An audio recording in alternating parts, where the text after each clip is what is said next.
Okay everyone, welcome back. This is part 2 of this video series on this HP334A distortion analyzer repair that I've been working on. And as you can see now, as promised, we've got the covers off, and we'll take a look at some of the additional things that I've done to this analyzer, some stuff that we didn't talk about earlier. And then when we get done with that, we will take a look at how this automatic nulling circuit is actually working. We'll look at that. We'll have a look at that on the oscilloscope over there. And then when we get done, we'll talk about some things that I've learned during this repair, and maybe some things that we can look at going forward. All right, first off, you can see that a lot of these capacitors have been replaced. And we'll flip the unit up here just to take a look. So the power supply section has been completely recapped. And then we've got our bridge amplifier here. You can see that there's a mixture of new capacitors and some of the older capacitors, as well with the automatic circuit there. Has got a mix of new and old capacitors. And we'll take a look at the meter amplifier circuit in the same way. I also went ahead and all of the potentiometers, the trimmer potentiometers have been replaced. As you can see here, I've just used, parts that would, make for easy adjustments. These are, these are good name brand Bourne's trimmer potentiometers. And the reason I did that is because I got to really doing a whole lot of cleaning too, and I've done some more cleaning to this unit, particularly on all of the range switches have been cleaned. All of the contacts have been cleaned. And with this unit, like I mentioned before, this unit was completely submerged under floodwater. So I was concerned with especially the interior parts, like these trimmer potentiometers. I've got they're sitting over here on the workbench, and I don't know how how impervious these are to water leakage. It looks like that part's feel pretty good, but with these moving parts, there's going to be some openings there just to facilitate the movement of these parts. They're not going to be solid. And these, especially these, for one reason, they had these mounted on the board. They were mounted, they had soldered them in, so they were kind of cocked at an angle, so that made them difficult to adjust with the screwdriver there. But anyway, so I just went ahead and replaced those, just because I don't know what maybe the extent of damage was with the water intrusion on them. And then you can see back here is a little pile of some capacitors that have been replaced. These big ones here are from the bridge balance circuit. These big ones here, and then some other ones from some of the other parts. And I've got some more in a box down there. And so you may wonder why there's a mixture here. So what I did was I went ahead and looked up the spec on these. These are Sprague, and they're the 30D series aluminum electrolytic capacitors.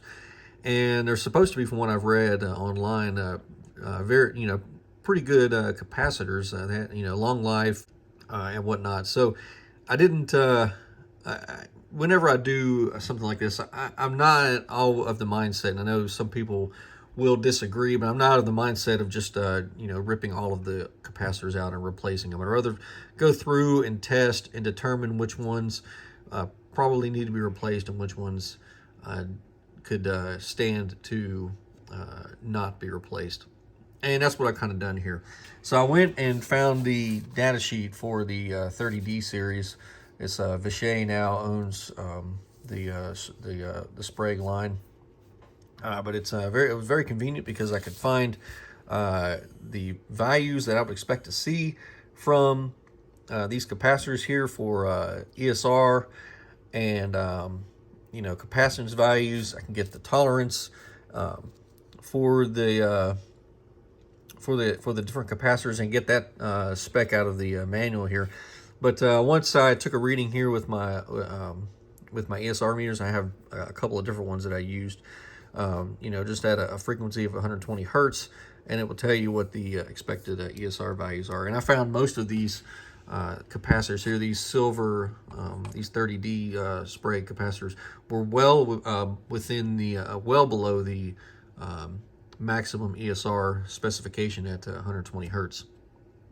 And the capacitance values, for the most part, were pretty much spot on. So I didn't see any reason to go in and change all of these capacitors. Now, I did find some that were outside of the spec as far as the manual goes. The manual, for the most part, spec the capacitor to have could be much higher than its stated value, but on the lower end, there was more strict, maybe more like 10%, minus 10%. And I found several capacitors that had the capacitance had drifted to where it was low, out of band in the manual. So I went ahead and replaced those capacitors, and that's what you'll find here with some of these, like this one here, these capacitors here, some of these ones on the bridge here. They were, you know, so say for example, the manual specified a 300 hertz or 300 microfarad capacitor. The spec may have been plus 75% or and minus 10%. So minus 10% would set the lower limit at 270 microfarads. So I found in that case I had a capacitor that was reading it was reading 270 microfarads. So it was right at the bottom of the minimum capacitance spec. So I went and replaced that. And several other instances like that where the capacitance had gotten too low, and those capacitors found themselves replaced. Now these capacitors that I did replace are all just aluminum electrolytic capacitors as specified by the manual.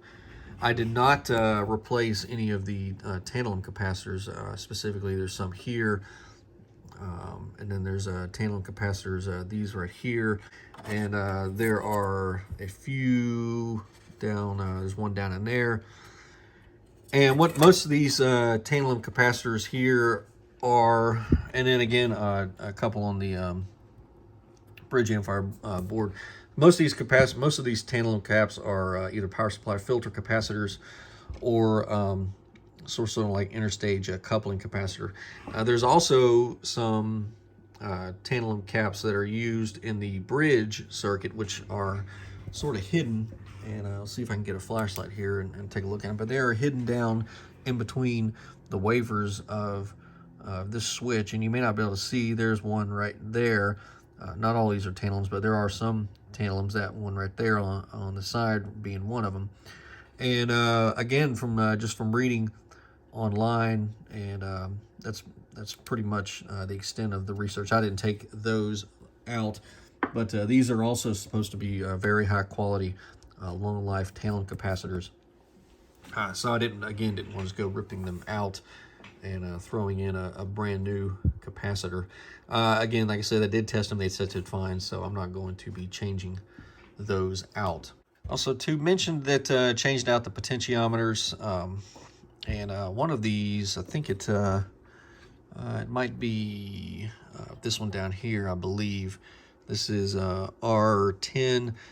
The manual specified in a manual change that this should be changed to 3.3 kilo ohms, and that was done. It was a 5 kilo ohms when on the original part, and again set that up and was able to get the bias adjusted correctly. Now, speaking of that bias adjustment, let's have a look here on this bridge circuit. So we know that, and I think I mentioned this in the previous video, that there's a very high impedance portion of this board here, and that's shown, or that's obvious here from the use of these Teflon standoffs on this portion here.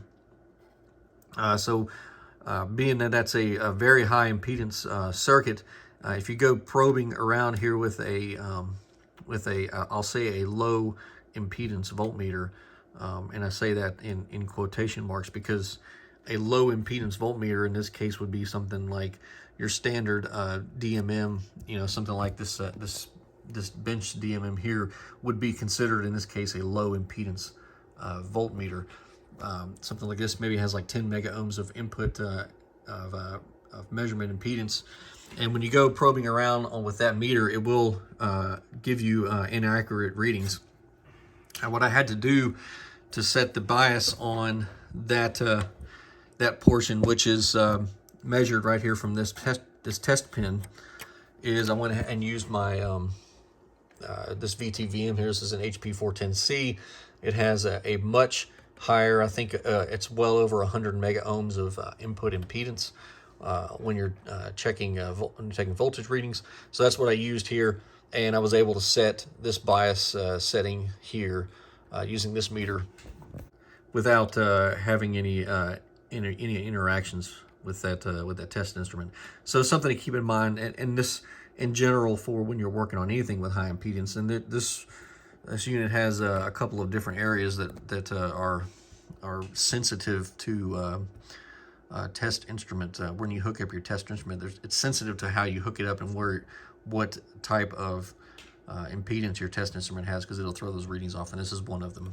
So I've got the oscilloscope hooked up, and we'll take a look at some of the points here on the we're connected to the bridge control circuit here, and in particular we've got we're looking at 4 points, and I'll show you those 4 points. So channel number 1, which is the yellow trace, is hooked to test point number 1, which is the reference.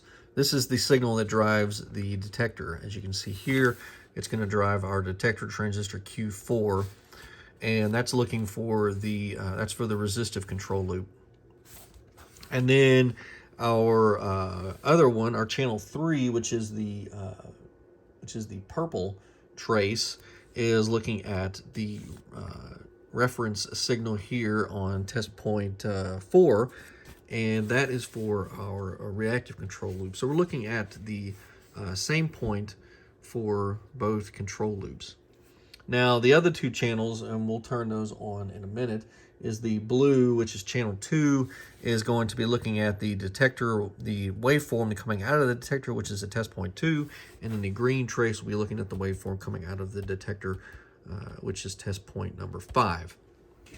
All right, so first we'll take a look at our detector signals. So this is the signal that is developed from it's what is called the reference signal, and they get that signal is derived from this connection here, which is the input signal, which is through the function switch. Now flip back to our block diagram here. Our function switch here, and then our signal right here. So this is the signal that we're looking at for the detector circuit. And our error signal, which is what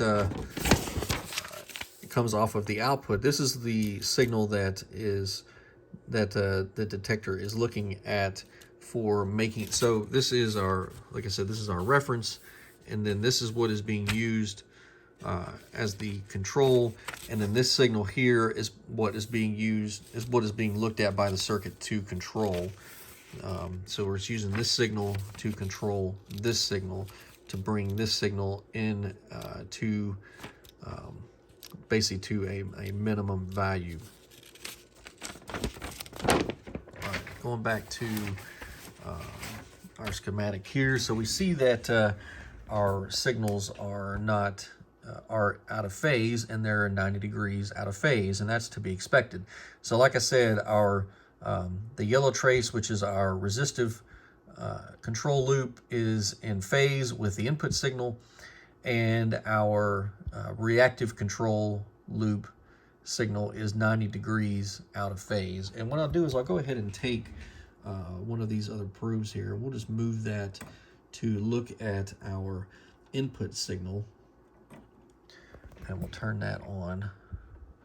All right, so here is our input signal. All right, so what I'm doing right now is I'm putting a audio tone into this spectrum, this distortion analyzer. I'm using this audio source here, and I will explain why I'm using this one later on.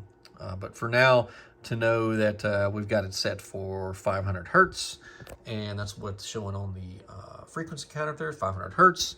And this is the signal here. So this is our signal coming in, and I've already got it adjusted so that it's displaying in the set level, it's displaying 0 dB signal level. And we can see here, just like we talked about a minute ago, that these signals are, we can look at the phase relationship. So this is our input signal here. We can see that, I'll turn this purple trace off. We can see that our resistive loop detector signal is in phase with our input signal. And I will, let's see, turn that one off and turn the purple one off now. And we see that our reactive control loop detector signal is 90 degrees out of phase with the input signal. But that's the phase relationship that we want for this circuit to work. And then we'll move this back to there. Now, always, when you're doing any kind of probing, you always want to make sure that you're pay real close attention, especially when you have these things sort of dangling, because they all have a tendency to dangle. And sure enough, it'll short two components that you don't want shorted, and that'll make your day bad. So just make sure when you're doing this kind of stuff, pay attention to your leads where they're dangling. All right, now back to this oscilloscope here. I'm going to get these back scaled back there. All right, so now we can see, we talked about here, we got our phase relationship between the two signals, and that's to be expected, right? So we get this coming off of our input signal here, and all this simply does is there's a buffer amplifier, and then this differential amplifier here essentially clips our input. It amplifies and clips it, so that's why we have that nice square wave here on our output.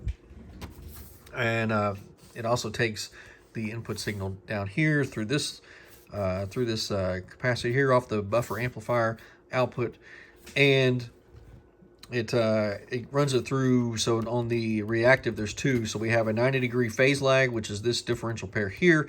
It's going to shift the signal by 90 degrees, and then it goes through an amplifier here, which then just the same as this amplifier here. It amplifies the signal, clips it, and we get our square wave output. And then those drive transistors are detector transistors. And the way this works is, so this transistor will turn on, and when this transistor turns on, the signal at this point here is directed to ground. In the same way here, this signal here is directed to ground. So that's going to, when this is on and this detector is the signal is sent to ground, it's going to change the voltage, which is at this point here. Now this voltage here is sent through our auto manual switch, and you see when we're in auto that this auto signal is picked up from the error amplifier. And again, like I said, this is the signal coming in from the meter output. So this is our signal. The signal at this point has been through the entire instrument. It's been through the impedance converter and the range selector switches. It's been through the bridge amplifier, the bridge amplifier, the bridge. It's been through the output amplifier, and it's coming out at this point right here. And in fact, the only difference between the signal here and the signal here is there are isolation resistors upstream that you can't see. But there's one point, and there's a 2 kilo ohm resistor that goes to the output terminals, and there's a 2 kilo ohm resistor that comes right into here. So that's the signal we're looking at right there. So this is our completed signal. It's been through the entire signal chain of this distortion analyzer, and it's coming right here. And the first thing it does is it gets amplified by the buffer amplifier and the error amplifier, and then we get an error signal here. It also comes down here to the reactive loop, control loop error amplifier, and it gets amplified, and we get a signal here. Our signal comes through here, through our auto manual switch, as you can see here, and through the auto manual switch, and it goes to this point here. Now, this portion here is essentially a DC amplifier, and this all it does is amplify our signal, our control signal here, and then it sends it to our lamp driver, and this amplified signal is used to drive our lamp driver, which drives the the lamps in our bridge, in our, not our bridge, but it drives the lamps for our photo, our light dependent resistor, I should say, control circuit here, which is part of our bridge to help balance the bridge. And that's what this portion right here is doing.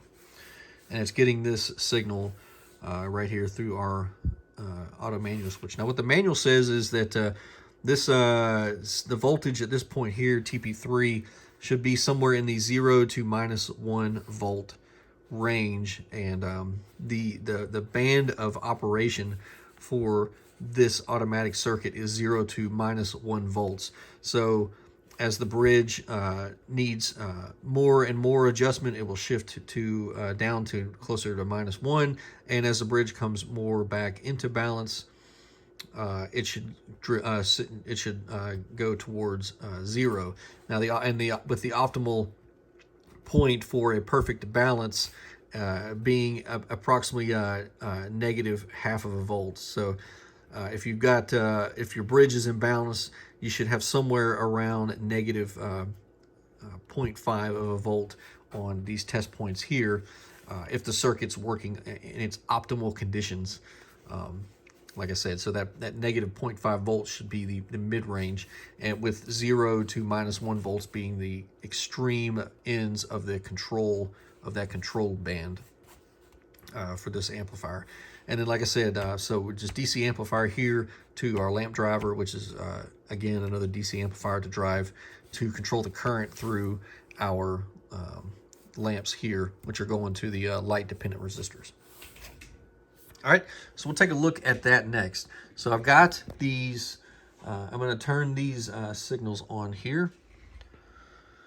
All right, so I've adjusted the oscilloscope now just to get to have these signals together as far as what we're looking at here. So again, the yellow trace here is our resistive control loop. This is our detector, our detector signal, and then this is the signal that is coming out of our error amplifier here. Again, and the purple being for the reactive control loop detector, and then this green trace is the signal coming out of the reactive loop detector. And these look pretty similar to the waveforms here shown in the manual. As you can see, I'll get these flipped over here. So here are our at points 3 and 9. Again, looking at 3 and 9 right there off of our detector signals. And points 6 and 11, which are here, are points 6 and 11. So these are the signals coming out of our detector. And like I said, they're pretty close here to what you would expect to see. You know, you look, this one here this is for the resistive loop. It's got this nice square, and then it sort of has a bit of a slanted up here on the sides and back down. And then for the reactive control loop, we have this little dip here, and then it comes up to the top, and that's what we see here on our detector outputs. So these are the outputs, like I said, of the detector. Again, we've got that square, and then it kind of slants up there and comes back down. And again, noticing that we have this dip and then this rise here.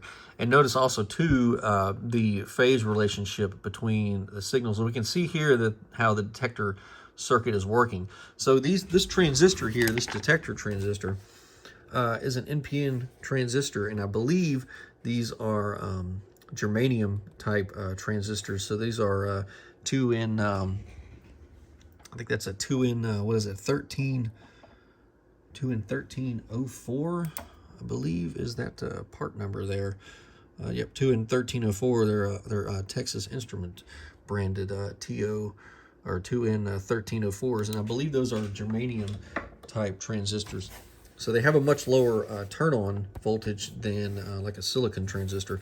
So a germanium transistor will turn on at about 0.2 of a volt from the base to emitter, whereas a silicon takes typically about 0.5 to 0.6 of a volt to turn on with across base to emitter.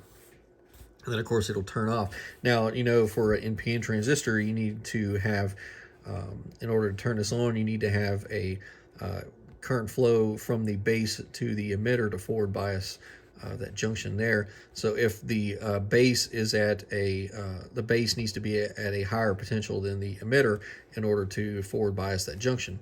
And that's what we see here. So if you zoom down in on these detector waveforms, you'll notice that the positive half of the waveform, which is up here, comes up to about 200 millivolts. So enough to forward bias that junction and turn that transistor on. And then when it drops down to about -7 volts and turns that transistor off. And that's what we see here. So when the transistor is on, when the detector transistor is on, this signal here is shorted to ground through the emitter there, which goes to circuit ground, and that's what we see here also. So when our detector transistor is turned on, we have the absence of signal coming out of the detector, and then when the detector is turned off, down here where we got a high negative potential on the base of that detector transistor, the transistor's off, and we see that we get our signal coming out of the detector, which is this portion here. And we see that's the same thing happening down for our resistive loop and our reactive loop control circuits here. And that's how that detector works. And that again, that's how we get our phase relationship, because these detector gating signals here, this yellow and this purple trace here, as we looked at earlier, were 90 degrees out of phase. So this, and you can see again that on this, I've got these lined up here, you can see that these are happening at about 90 degrees phase differential. All right, so these signals are then sent by the detector when the detector is allowed, when it's gated off, so that the signal is sent out here as a signal here going through our auto manual switch and coming up here. And then at that point, the voltage here is rectified, turned into a DC voltage, and that's where we get our 0 to -1 volts here on our base. As we talked about, this is a DC amplifier, so we need a DC control signal here to control this amplifier, and that is done by we've got a rectifier and a capacitor here. And these capacitors here in particular are these large capacitors here and here, which form this rectifier circuit here for our control amplifier. I've got the instrument still hooked up, and we're looking at these same signals that we talked about here a minute ago. And what I'm going to do is I'm going to go ahead and take a distortion measurement. I'm going to take the measurement of this HP 209A oscillator, and I've got the covers off. So this is a spoiler to go ahead, but I know that my signal source, that this oscillator is distortion is below, is at least meets or actually exceeds its specified value, and we'll talk about that in a little bit here. But here with the instrument covers off and everything hooked up, we may find that it may be a little bit hard to get it exactly to display the spec here, but we'll look at that as we go. This is more of a demonstration here of how this auto bridge circuit is working here. So we've got, like I said, I've got this hooked up, and I'm going to go ahead and leave the camera looking at the oscilloscope, and I'll pull it up here in a minute and show you some things as we talk about it here. I'm going to go ahead and take a distortion measurement on this input signal. So we'll put into distortion, and we see right away how the bridge control circuit is responding. Now we're still in manual, but it is going to respond to changing that over to distortion. And we see right away what happened is our signals here are blue and our green traces, which represent the resistive branch error and the reactive branch error have shrunk down. And we also noticed too that the reading on the distortion on the meter has reduced also. And now as I bring this bridge into balance, and I'm going to make the adjustments here on the frequency dial first, and you can see that you know, as I upscale the range, the magnitude of the signal changes. But then as I continue to bring the adjustment into balance, that magnitude reduces. Now notice how the signal shifts there as I go through the point where the needle reaches a null, and then it starts to come back the other way. And this is sort of what we talked about in the previous video, how when you go past that that point where the signal is reduced to a null, if you continue to adjust it, it will come back in the opposite direction. And that's what we kind of see here as I adjust the needle. It's coming down now, and it's coming down, and right about here is where it's going to reach its null. And if I continue to adjust it, we see that now it's coming back up, and the signal has shifted to the other direction now. So we see that we've passed through that null point, and I can actually null the meter out here just by looking at the oscilloscope there, and that looks about to be where the null is. Now I'm going to make further adjustments using the balance control, and that's what we're going to see here. So as I adjust the balance bridge, and what's happening now is the needle is starting to come back up. So the balance control may already be where it needs to be for taking this reading here. We'll see if we can get any adjustments, any worthwhile adjustments here. And I'm going to adjust the fine balance control, which is what I'm doing now. And anyway, the point being is we need to get our meter indication to be less than 10% of our set level, and that's where we are now. All right, so as we can see here, I've got our meter indication set to less than 10% of our set level, and we're looking on the voltmeter here at the this point right here. This is TP3, test point 3, and test point 3 is the DC voltage is going into our DC amplifier here for our lamp driver. So we're looking at TP3, and we can also, I'll switch it to TP6 here also, so we can see how that works. But remember, we talked about this control signal here is in the 0 to -1 volt DC range for the control band of this lamp driver here. All right, so I've got this set. Now we're going to go to automatic. Now watch when we go to automatic how this signal will tend to null away and almost go away completely. So we're in automatic now, and we see how this circuit is working. And I'm going to continue to downrange on the meter, and that is about the bottom of the range that we're going to get to right there.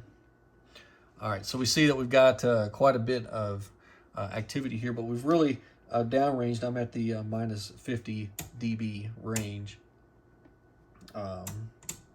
Anyway, there we are on the -50 dB range. And now we'll take a look at our DC voltage, because we're in automatic now, and we're maintaining. So right now, if we take a distortion reading, we're looking at, because we're doing in dB, because I had this set the reference at 0 dB.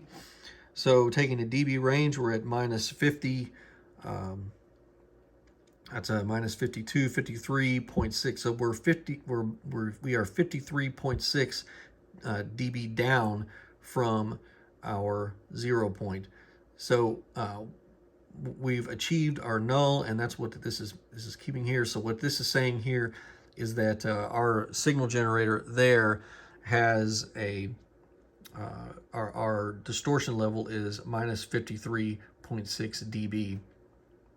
And we can see from our control voltage here, we can see that that's working somewhere around -0.483 volts, and it's sort of going back and forth there for the control circuit. And I'm going to move this over to test point 6, which is the, I believe, test point 6, yes, test point 6 is for the reactive control loop, and we see here for the reactive control loop, we've got a similar control voltage there, and it's going to sort of change around a little bit as the circuit fine-tunes itself.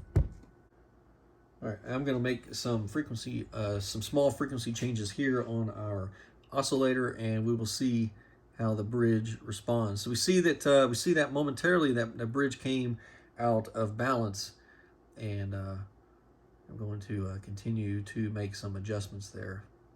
Yep, see, there it goes again. You see momentarily how that waveform comes back, and it cancels back out again as the bridge responds to the changing frequency. And that's why we have this automatic capability is, if you have your signal source is not very stable, the frequency of your signal source is not very stable. If it changes back and forth a little bit, if you don't have this automatic capability, you're unable to maintain that distortion reading constant. And I'll look here, and we will see that our frequency now, I've changed it to 519 hertz, so we've increased our frequency by about 20 hertz, and we see that we've really had no change on our meter. We're still showing negative 54 dB when we were at, I think we were at 53.6. So some small change, but not any significant change on our distortion reading. And we can adjust that back to the other way. I'll bring it back down to 500 hertz, where we were when we started.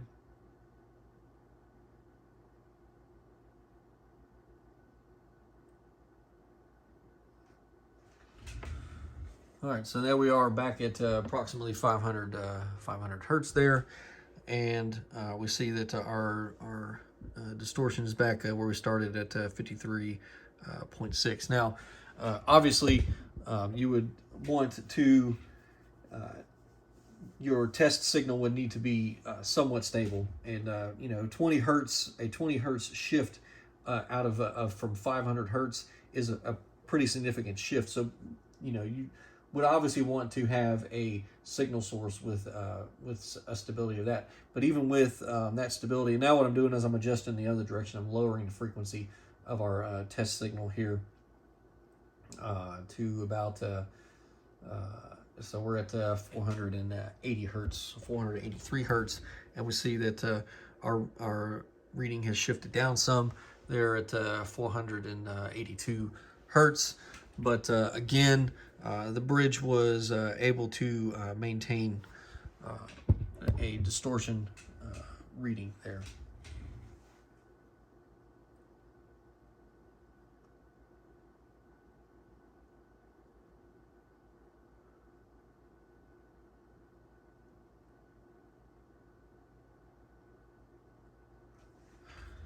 All right, and then we're going to, so now I've adjusted this back to 500 hertz signal. So you can imagine how difficult it would be to try to take a distortion reading in manual if your frequency is drifting, your frequency source is drifting by, say 5 hertz or 7 hertz, something like that, back and forth. It would be, quite difficult to actually get that in trying to do that in manual. And that's the benefit of having the automatic mode on this distortion analyzer. Not to mention too, with the automatic, it allows you to take a much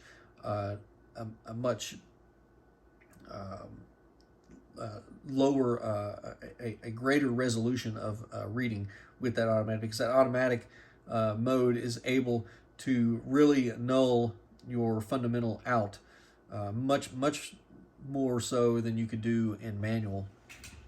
I don't know if I would be able to take this low of a distortion reading in manual, just because as you get down to the point where you're nulling out your fundamental, the controls become so sensitive to any movement at all that just any slight adjustment sends your needle indication slinging one way or the other.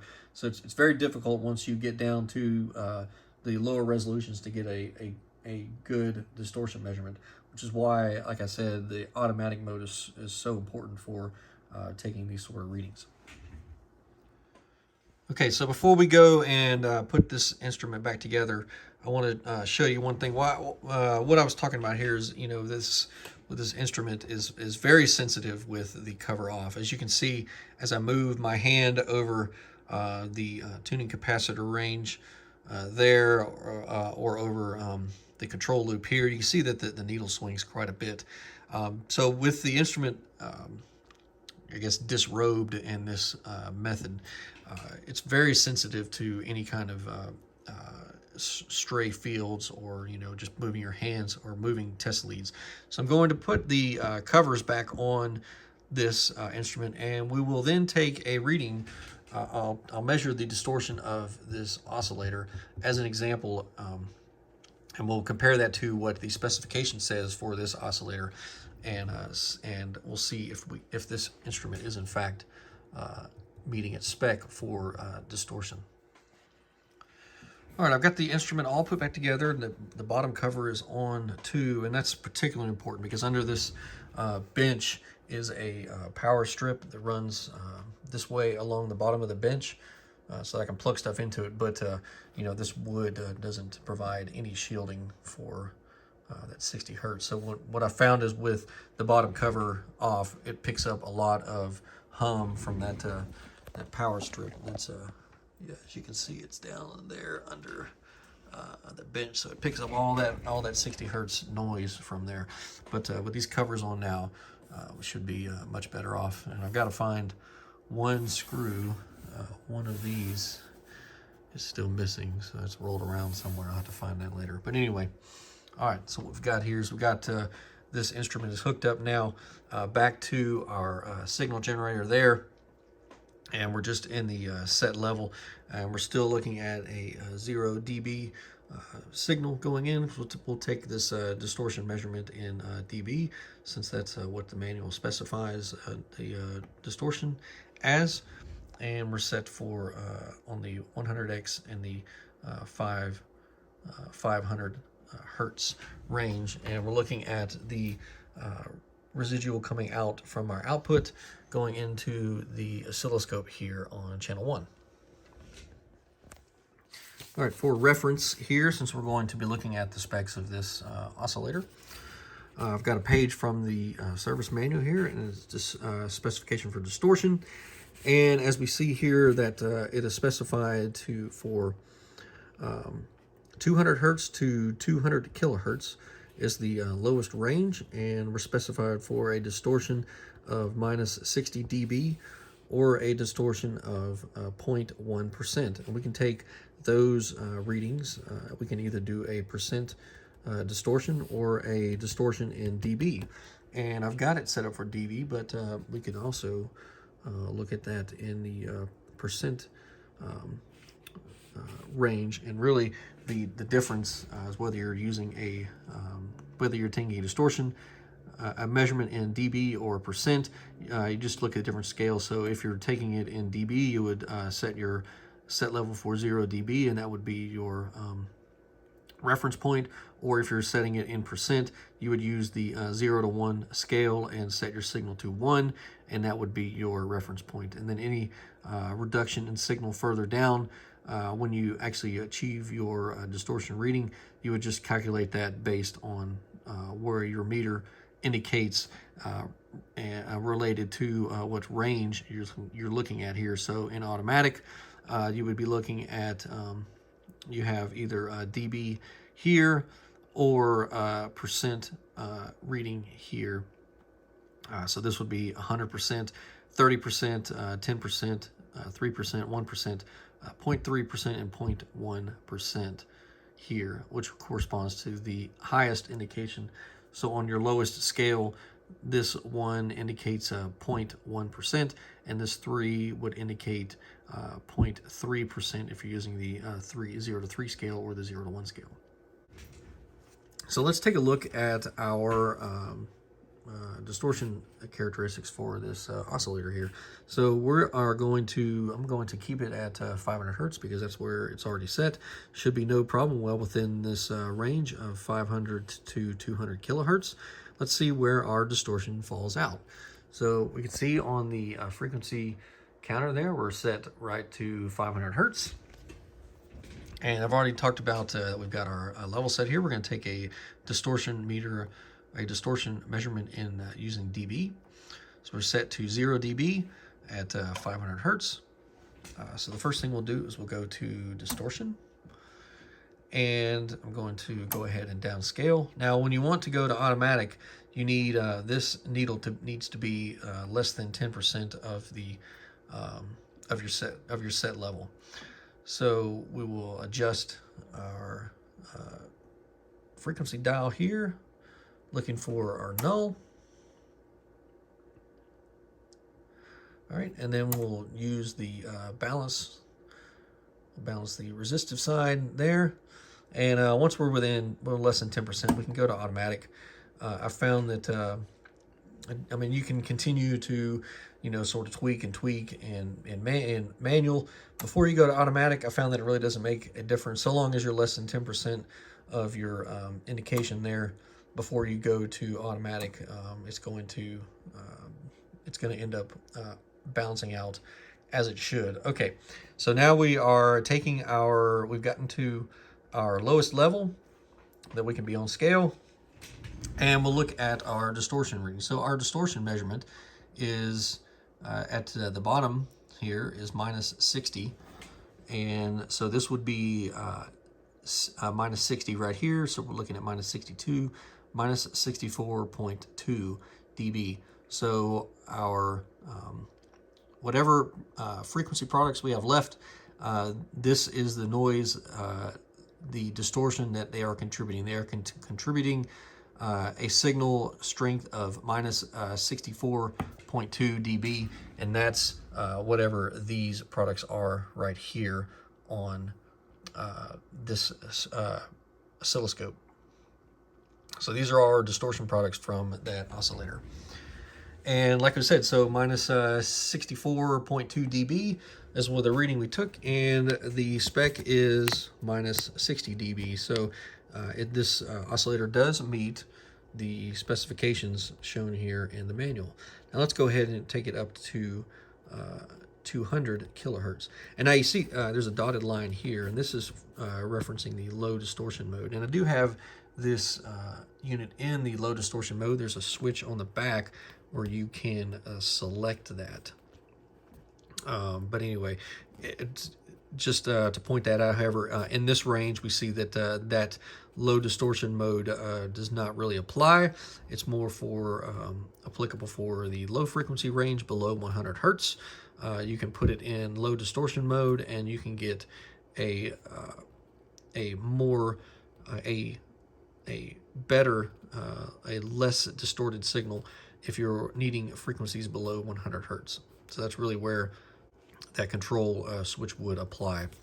But we'll go up to 200 kilohertz now, and we'll take another reading and see if we meet the distortion across the band. I'm not going to go to 200 hertz. I know it will meet there. I've measured it.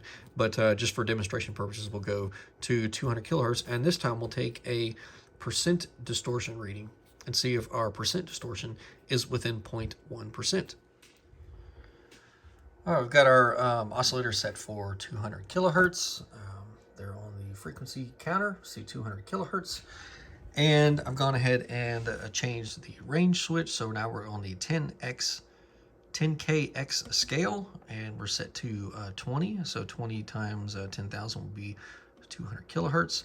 And this is important too, because if you remember, the LDRs that we changed, the light dependent resistors that we swapped out in the bridge balance circuit were, which those light dependent resistors are for the higher two ranges, the X1K and the X10K range. So this will give us a chance to check out to see whether those light dependent resistors are working.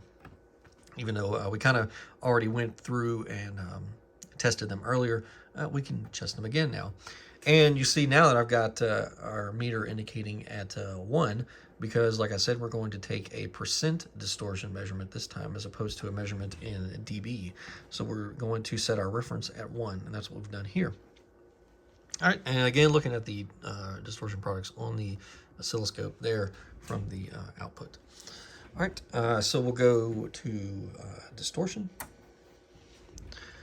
and we'll tune the bridge, tune the frequency down for a null.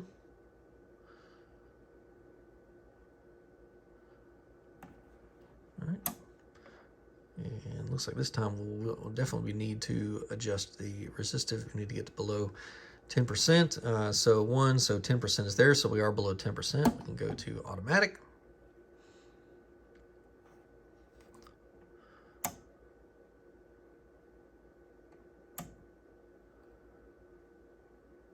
I'm going to have to rescale the oscilloscope there, but we'll do that in a minute. Okay, all right, so now here we are at the bottom of the scale. So now remember, this is in percent, so we're going to look at percentage reading. So 0.1%. So our spec for this unit at 200 kilohertz is 0.1% distortion. So if it was meeting at spec exactly, the needle should be right here, because this 1 is representative of a 0.1% distortion. We see here the needle is actually sitting right on the 6, which is 0.06%. So we are at 0.06% distortion at 200 kilohertz. And again, here is our frequency product, or our residual here from, try to adjust that here on the oscilloscope here, looking at some residual products there from our test signal.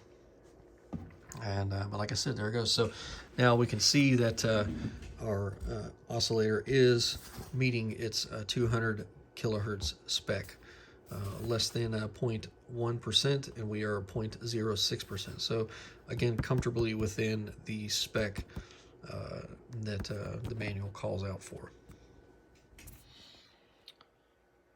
All right, and I've gone ahead and done the same reading there. We're still looking at 200 kilohertz on the oscillator there, and I've gone and taken the same reading, except we're in the dB, taking the dB distortion range now. So now we're down, still on the bottom scale, minus 60, and we're showing that minus 64.2 dB.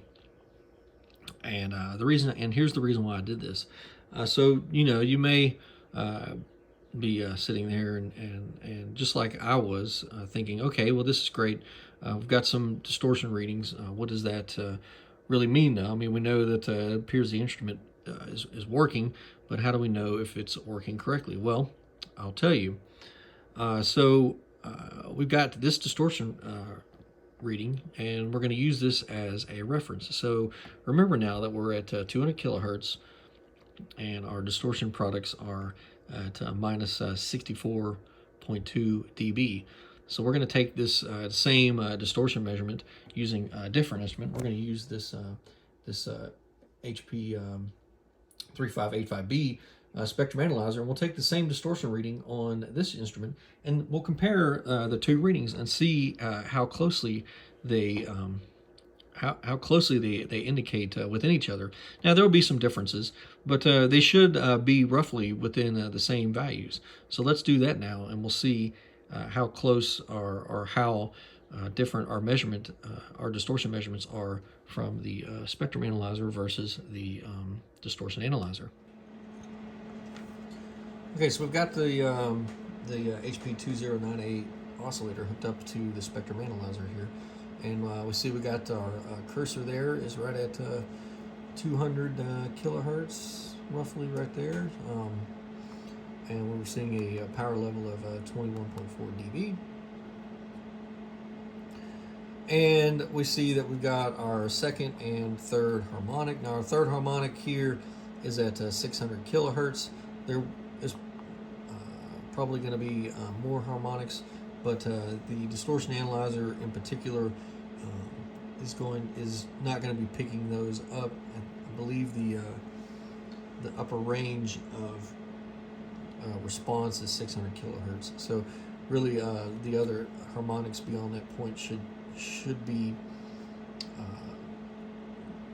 invisible, essentially, for this distortion analyzer. But the two harmonics that we're interested in are these harmonics here, because these are going to be able to be measured by our distortion analyzer, so they will play into the way that the analyzer calculates the distortion. So we see here so right now it's showing that we're at 24.1, and we'll move the cursor over to take a power level reading, add to the next harmonic. This is the second harmonic here, and showing right at just right at 400 401. So that's about double. It was, I think it was 200.8 here, and so double that would be the second harmonic, and we're seeing a power level of 43 dB. 42, somewhere in the 42s. It goes up to 44.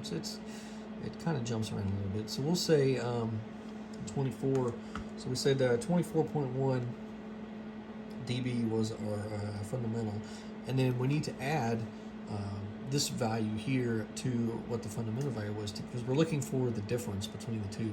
So if you say that this at the top of the scale here is a positive 25 dB range, and there are 10 dB per division. So this is going to be so 25 at the top here. So this will be 15. This will be 5. 0 is going to be somewhere right about in between these two increments. And then this is minus 5, minus 15, minus 25, minus 35, and minus 45 down here. And we're not quite to minus 45 dB, but we need to add these two values together to figure out what the actual difference is between those points. So we'll take our 24.1, and then we'll add that to, we'll just call it 43 dB even, since it's sort of bouncing around there. And we get a total of 67.1 dB there on the calculator.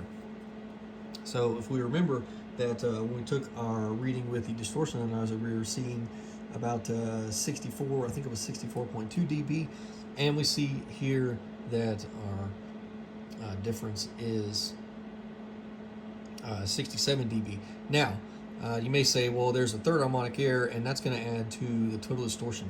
And I am not an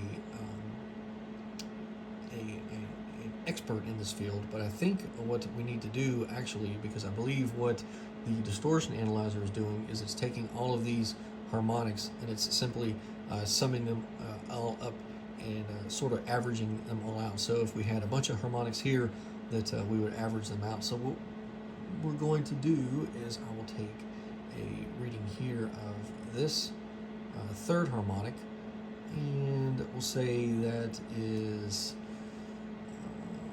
we'll call it 47 dB. So we'll take 47, and we'll take the average of the 47 and the 42 dB, so just 47 plus 43, and divide that by 2, which gives us an average value of 45. And then we'll take our 24.1, which was our base reference value, and we'll add 45, and we're getting a total distortion here of 69.1 dB.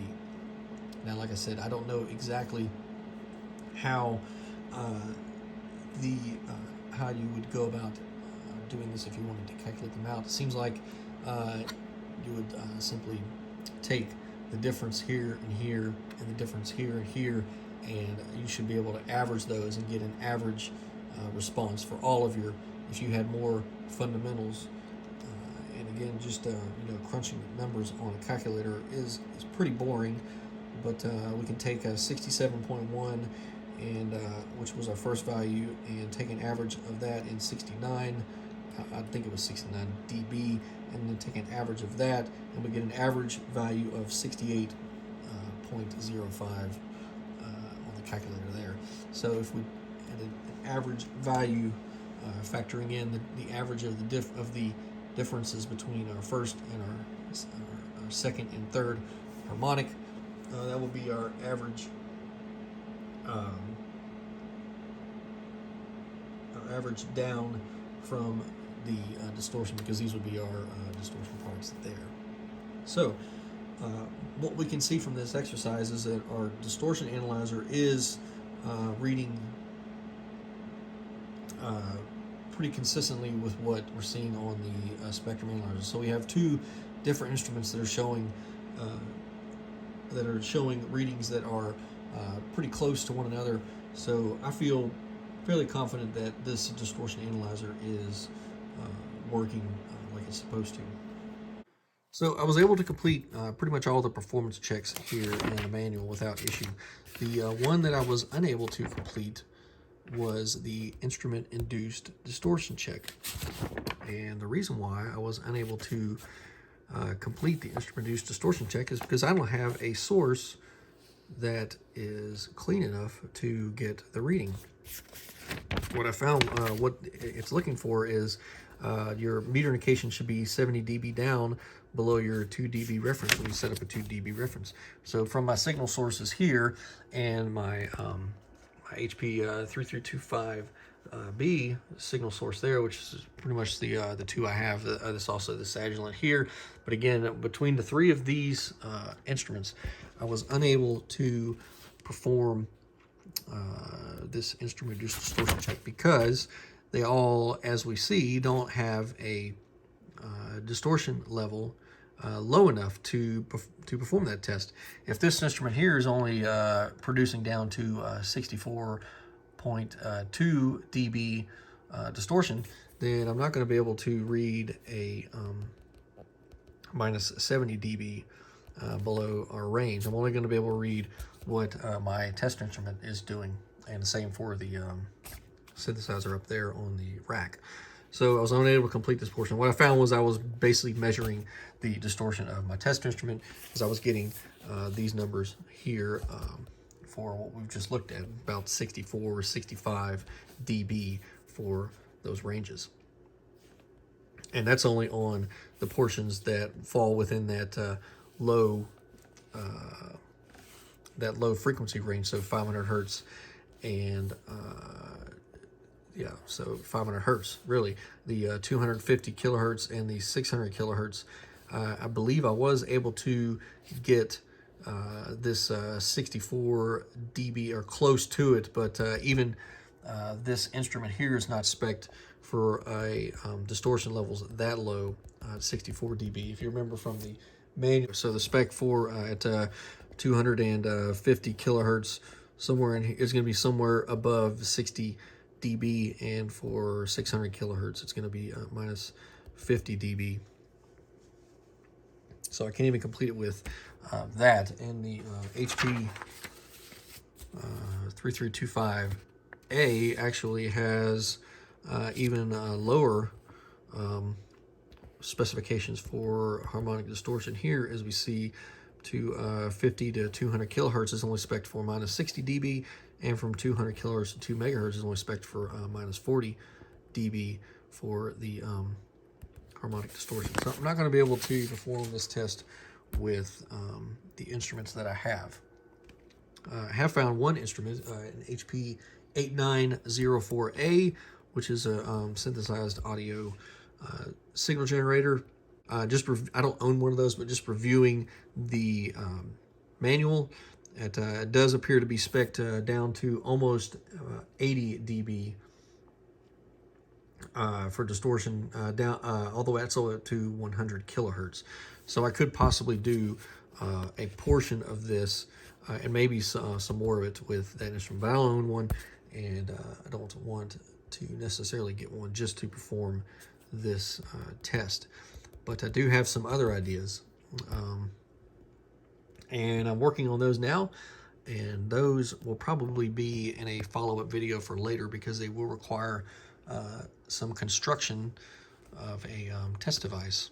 So when I do that, I will share that information with you, and I will share the results of that measurement. But until then, you'll have to wait.